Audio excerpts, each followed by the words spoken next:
జై నేత కానీ ప్రెస్ సోదరులందరికీ నమస్కారాలు.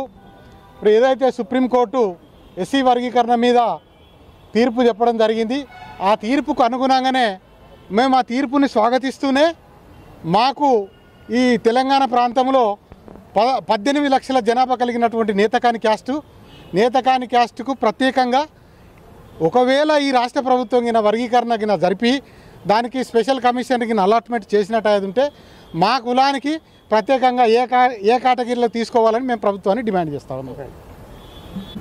మరి ఈరోజు ఏదైతే నేతకాని మహర్ సంఘం ఆధ్వర్యంలో మరి జేఏసీగా నేతకాని సంఘంలో ఉన్నటువంటి అన్ని సంఘాల రాష్ట్ర అధ్యక్షులు కావచ్చు, కమిటీ కావచ్చు, మరి అన్ని వర్గాల మరి నేతకాని సమాజం ఈరోజు తరలి వచ్చి ఈరోజు ఇక్కడ ఏదైతే వర్గీకరణ అంశం ఉందో వర్గీకరణ అంశానికి మేము పూర్తిగా ఇక్కడ కూడా మరి వ్యతిరేకించట్లేదు. కానీ మా వాటా ఏంతో మరి మేము తేల్చమని మరి ప్రభుత్వాన్ని, ఎందుకంటే సుప్రీంకోర్టు కూడా ప్రభుత్వాలకే ఆ బాధ్యత అప్పయిపోయింది కాబట్టి మరి ప్రభుత్వము మా యొక్క వాటా మా నేతకాని సంఘానికి మా నేతకాని కులానికి సంబంధించి మా వాటా ఎంతో మరి చెప్తే మరి మేము ఇక్కడ కూడా వ్యతిరేకిస్తలేము. మా వాటా తేలిస్తే మరి ఎందుకంటే తేల్చడానికి ముందుగా మరి ప్రభుత్వం ఒక ఎస్సీ కమిషన్ ఏర్పాటు చేసి మరి ప్రభుత్వమే మరి మినిస్టర్లతోటి ప్రభుత్వంలో ఉన్న అధికారులతోన మరి మినిస్టర్లతోట ఒక ఎస్సీ కమిషన్ ఏర్పాటు చేసి మా యొక్క ఎస్సీలో ఉన్నటువంటి మరి ఉపకులాలందరినీ పిలిచి ఒక వారి అభిప్రాయ సేకరణ చేస్తే మరి బాగుంటుంది.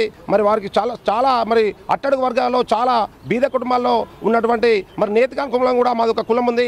మరి మాదిగల తర్వాత అత్యధిక జనాభా ఈ రాష్ట్రంలో నేతకాని సమాజం 3వ స్థానంలో ఉంది. కాబట్టి మా నేతకాని సమాజాన్ని కూడా గుర్తించి మరి ఉద్యోగరీత్యా కావచ్చు, రాజకీయంగా కావచ్చు, మరి ఇంకేదైనా కానీ మాకు రిజర్వేషన్ పరంగా మాకు లబ్ధి జరిగే విధంగా ఈ ప్రభుత్వం మమ్మల్ని గుర్తించాలని చెప్పి ఈరోజు తెలియజేస్తున్నాం.